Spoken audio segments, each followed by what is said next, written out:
নমস্কার বন্ধুরা, এপার ওপার বাংলা রান্নাঘরে আজ হয়েছে গাছ পাঠা দিয়ে ছোলার ডাল।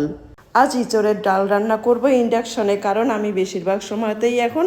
ইন্ডাকশনে রান্না করি। ইন্ডাকশন অন করে কুকিং প্যানে তেল আর ঘি দিয়ে, ঘিটা একটু গরম হলে তার মধ্যে শুকনো লঙ্কা, সাদা জিরে, তেজপাতা, হোল গরম মশলা আর আদা কুচি ফোড়ন দিয়ে